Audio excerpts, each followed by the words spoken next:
mention that. But nonetheless, whining and complaining about the home. They're always hollering and yelling at each other in these sitcoms. And so when the woman at home, the way it's traditionally done, home, taking care of the children, which was a 24/7 job back in the day, everything she says and does should be the focus of that house and that family. That's the heart of everything. That is true love. That's true love, is that when everything focuses on the home. The Father starts everything. Remember, some of you have heard me say for years that the meaning of every single word in your Bible is in a house, a family, and a piece of land. The fundamental things that everybody can relate to no matter where you're out on planet Earth. Not just Japanese banjo players, but everybody on the earth can relate to these things. And so it starts out in the natural and then gives you the abstract meaning of it. In Hebrew thought, when I say Hebrew thought, I mean those people who wrote the scriptures, okay, who penned the scriptures. The heart is very closely related to two things. For some reason, I just noticed I left the other one out. The mind and the mouth. The heart is very close to the mind. As a matter of fact, there's a very fine line between the mind. As a matter of fact, I'll take it even further. There's about almost 24 occasions in your Bible, if you're using the King James Bible. I believe it's true even in the NAS, that you see the English word mind is actually rev in Hebrew. It actually is the Hebrew word, even though it's translated as mind. Fine line. As a matter of fact, we're going to do some passages here, if I get along and get moving here, where it's going to say the thoughts of the heart. Well, we don't usually think of the heart as thinking. But we read Hebrews 4:12 once again. It says that the Word of God knows the difference between the bone and the marrow and the thoughts and intentions of the heart. Best way to explain it, just from little Brad's point of view, to understand the relationship between heart and mind, is when you see that tabernacle out there in the wilderness. Now, if you're just walking toward the tabernacle, you just see a bunch of curtains, right? If you're taller than me, you can look over those curtains. And you can see that there's a single structure, right? So from your point of view, there's just a single structure back there. But if you go inside it, there's a most holy place, right? And there's a holy place. Now, from just looking at it, just in the natural, it just looks like it's one building. But in reality, it's two. They're actually, and so they seem like they're one. And so in Hebrew thought, there's a close association between and the same is true with the mouth. I'm not sure how many rabbinical statements I put in this one. I think I have some up there to give you an idea of what a lot of the rabbis thought about the relationship between the two. If I don't have them, I'm sorry, I'll get them to you. But they see a close relationship. I have lots of quotes of them between the heart and the mouth. As a matter of fact, Yeshua kind of saw it that way. He says, you believe in your heart, and then you confess with your mouth. The issues of life come out of the heart. And so there's a direct relationship between those two things. Okay. In my heart, or written in my heart, if you guys don't mind, I'm going to put this down. We'll leave it until a little bit later.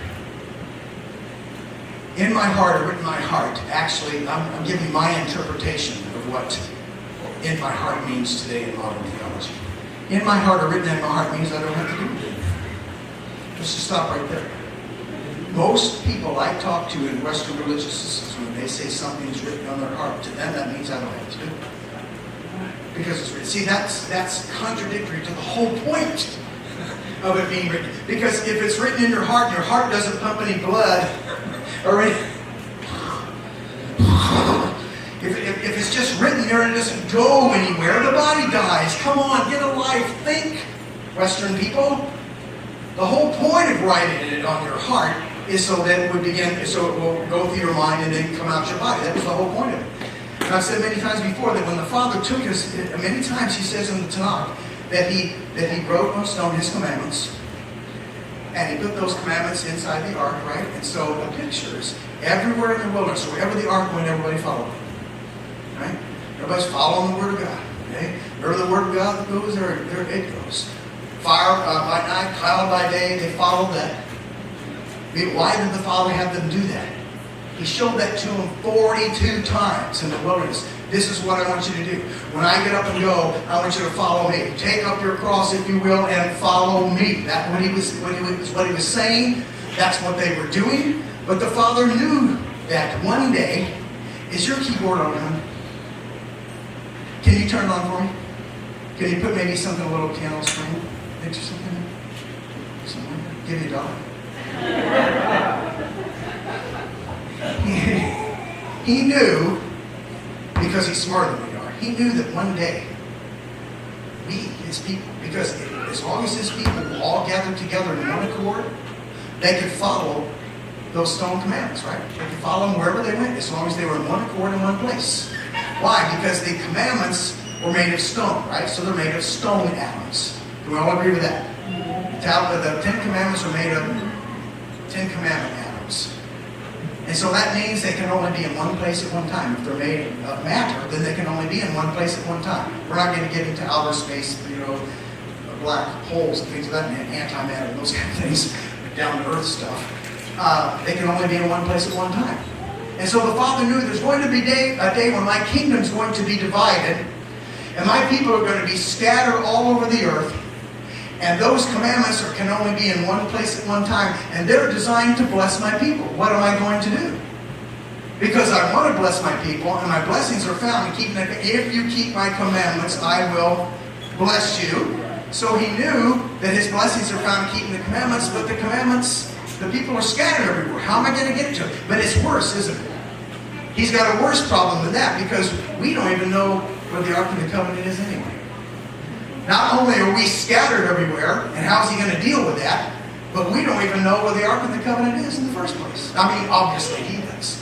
So he's got a problem. So he thinks to himself, what am I going to do? I want to bless my people, but they're scattered everywhere. I need to think of something. Yeah, I need to think of something that I've got.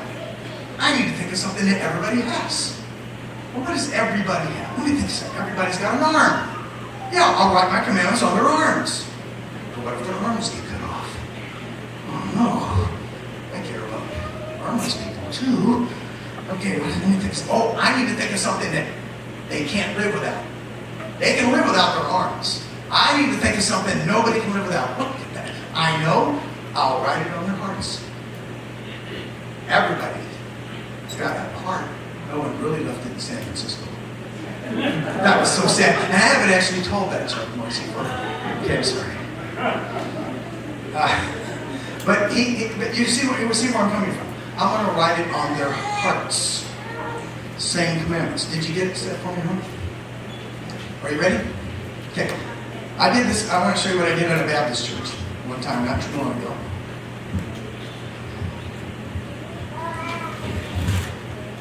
They onoplate. Sorry. Okay, thank you.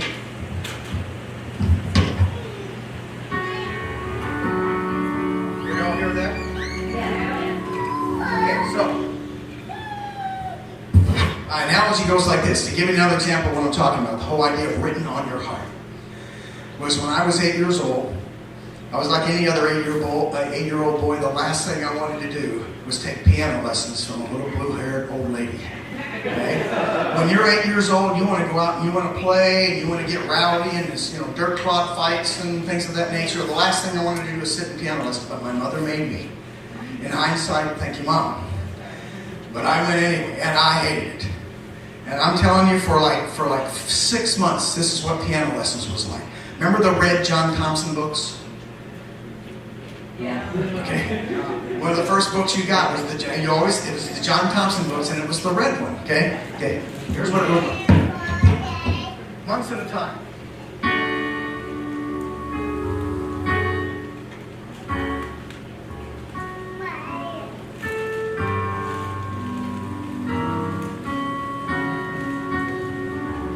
Months it went like that. I mean, it was day after day staring at those black notes on the white paper, week after week, all over the map, couldn't get into it. Finally one day, hope you can hear me, finally one day the piano teacher doesn't show up, she's late. I've been playing this song for 6 months, so I just sat down at the piano and I went,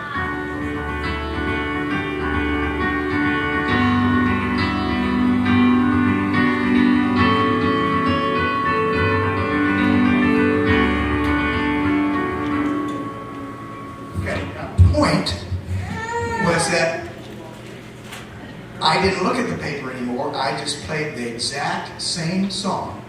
It obviously wasn't Dance With Me. I just want to play something you're all familiar with. It's probably the old gray hair or something. The old gray hair Gene was used to is probably what it was. But the point being, I played the exact same thing that was written with the black notes on the white paper, only this time I played it with my heart.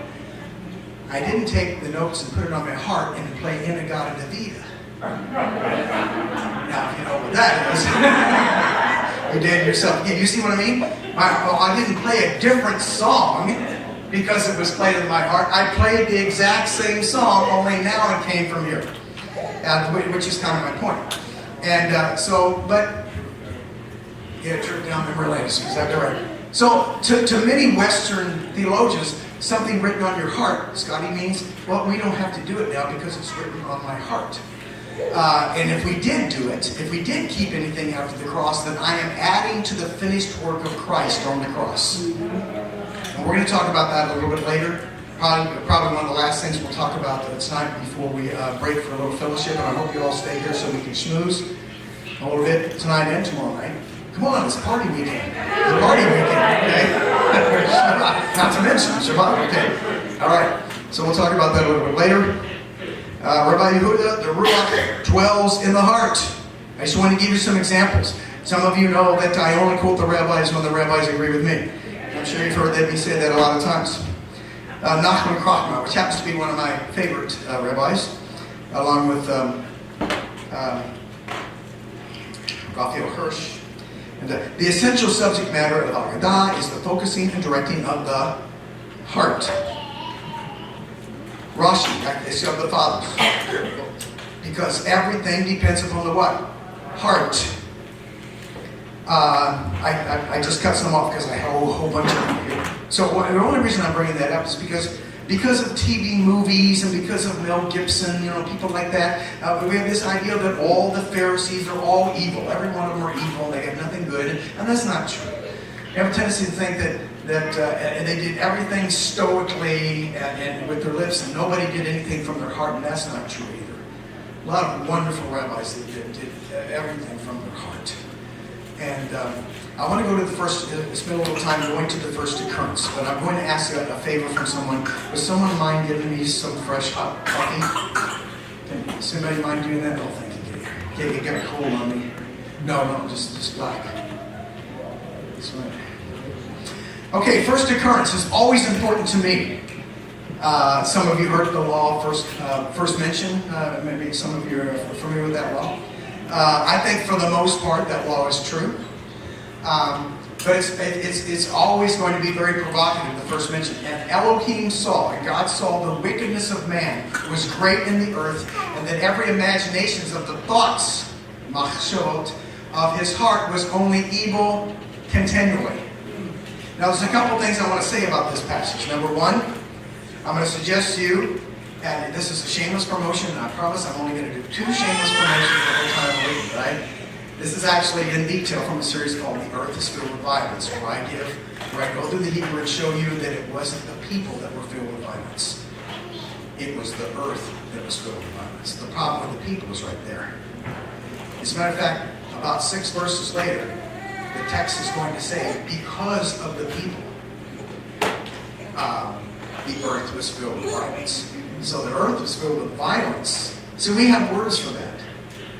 Earthquake is one of those words, all right? Weather phenomenon, we don't have time to go into that. But the first thing I want to mention is that it was the wickedness of man that was the problem. That's the reason why there was violence, Hamas, in the earth. And that every imagination of the thoughts of his heart was only evil continually. Next thing I want to point out, the thoughts of his heart. Now, once again, that's not something easily grasped by a Western student of Scripture. We don't generally think of the heart as thinking. We think of the mind as thinking. Once again, there's a fine line between those two things. And that's one of the reasons why medical doctors for decades have argued between the heart and the mind as to which one goes is really officially, pronouncing someone dead. Part of the mind. There's a very fine line between the two. And the second thing I'm going to point out, the third thing is that Yeshua tells us that as it was in the days of Noah, so shall it be in the coming of the Son of Man. So right there, that says to me, if you want to know what's going on in the days of the coming of the Son of Man, where should you go? The days of Noah. Can everybody see that? I don't want to lead the witnesses. All right? He's basically saying to us, go back then, because whatever was going on then, you're going to see that going on in the days of the coming of the Son of Man. And so we go back in those days and we see the problem was the thoughts. Machshavot. The thoughts of the heart. Now, maybe just a coincidence that the Hebrew word for computers is machshav. Did I say that right? Machshav. Okay, machshav. Okay? Same word. Same word. I think one was in the feminine plural, the other was in the masculine singular. It's the only difference between the two. Otherwise, they're fundamentally the same words. So here's my point. The reason why it's the same word is because, is everybody familiar with Eliezer ben Yehuda? Eliezer ben Yehuda is the one that came up with these words because they had to come up with modern Hebrew words, which is not my forte, but modern Hebrew words to describe things that aren't in the Bible. Toasters and ice cream, things of that nature. I thought Marcy was saying, no, ice cream's in the Bible. And I'm going, where? Because I'm going to show that to Carol. I don't get ice cream. Okay, anyway. It's because they're thinking machines. They're thinking machines. That's how Hebrew works. It's much more logical. It's not complex the way men have made it. It's much more logical. Deals with much more direct action, concrete thoughts and occurrences. And so therefore, the same thing that was going on, a coincidence, because today computers are running our world. It's pervaded everything we do, everything we say, and hopefully we'll have time here to do the Urim and the Thummim. Because I want to do something weird. Is it okay to do something that's okay, all right, from outer space? Okay? Because we're going to get into some binary code here for a bit. It'll be fun. It'll be a fun thing to do, okay? But anyway, going back to this, it happens to mention the same word that's used as the background for computers today, which pervade everything. Apparently this is pervading everything in the days of Noah as well. So much so many people doing it simultaneously. There's something about a lot of people doing the same thing at the same time.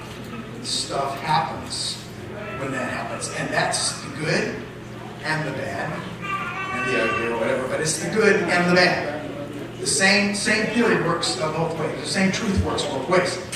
So I wanted you to see that. Oh, you even wrote it up there. It's still mispronounced. Okay. All right, moving on. 2 Corinthians. I want you to see something here before we go on. Because I'm going to propose to you that just like the tabernacle, you and I, in this room, were designed just like the tabernacle. Too many of us get books on the tabernacle, and it does a wonderful job of showing us Yeshua in the tabernacle. But if we don't see ourselves in the tabernacle, it's just all academic to me. We're just throwing out some interesting things here, and we go on with life. We need to see that Yeshua has a body, and that body are us. And seeing us in the tabernacle. That was my second shameless promotion. And just like the tabernacle, the Father started with the most holy place. He started with the Ark of the Covenant. Then he moves his way out to the courts. I'm going to propose to you that's the original design. The original design was to work from here out. Because of what man is going to do with his commandments, now the Father is going to reverse the order. And now faith cometh by hearing, hearing by the word of God. And so you hear it, you receive it here. And once this is convinced, now this has changed. But his communication with us is designed to start here and go to the outside. And so Paul tells us in 2 Corinthians 1, 9 and 10 that the Father who raised the dead has delivered us. In Greek, this is in the past tense. Has delivered us, Holy of Holies, from so great a death, and does deliver, holy place, in whom we trust he will yet deliver, the court. So here's my proposal.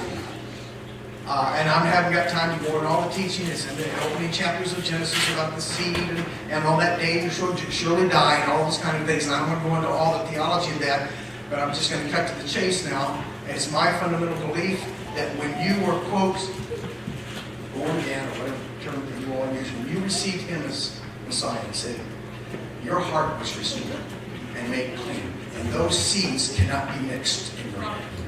You can't mix the seeds. All right?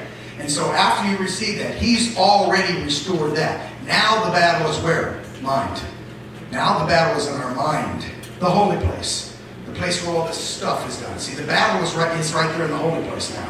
Most holy places have already been redeemed, already made clean, already made perfect. There can only be one seed there. You can't have two seeds in that place because you'll lose both. And so therefore you don't mix the seeds. So the battle is with the mind. Now remember, there's a fine line between the heart and the mind. And so what we're going through right now is he's delivering us now. In the present tense, he's currently delivering us. And he will yet deliver us, which is the body, which is represented by the court. Because when you approach the tabernacle in the wilderness, if you're walking through the wilderness, once again, you don't see that building. You just see the curtains. So you see the court. You see the outside, or the curtains that surround the outside. It's only when you get closer and closer and closer you start to discover, oh, there's more to this than just a bunch of curtains surrounding the... Go down to... those who've been to Israel, down in southern Negev, is it Timnah? They've got a whole, thank you, a whole tabernacle out there that I took. I don't know how many tours, people out there to see it. I think they had a fire or something and it burned down or something, or it flooded or something. Something happened to it. Had to restore the thing. But you see that, you walk up and you just see the curtains. So here's my point. He has delivered us. He is yet delivering us, or he is delivering us, and he will yet deliver us. The body. I wanted you to see that. Was something that Paul said. Now we're going to get weird. For the next few minutes, we're going to get weird. Is that okay? No, it's okay. You'll get mad at me if you get too weird. Okay? To me, it's not weird at all, by the way. So I'm going to need this back up here. Because I believe my Father's smart. I believe he knows all these things. And there's so many things that he knows that we have yet to discover and yet to see. But we got some fuddy-duddies in the middle, who believe that the Father doesn't work that way, or even when it comes to the language. I would say the majority of Hebrew grammarians in this world right now believe that Hebrew is just another language like French. Nothing special about it, nothing unique about it. If you're going to learn Hebrew, you might as well learn just Spanish and Chinese because it's just another language, just like all other languages are. That's what we call the low view, for reasons that are obvious. And then there's a high view of the language. I have the higher view. I believe there's limits to that, and I believe there's a balance to that. But nonetheless, I believe it is designed. I believe the biblical Hebrew is designed. And that once we see the design, the purpose is to increase and strengthen our faith in the Creator. It's not so we can run around giving everybody heebie-jeebies and fuzzies and things of that nature. It's to strengthen our faith in knowing that no man could ever do this.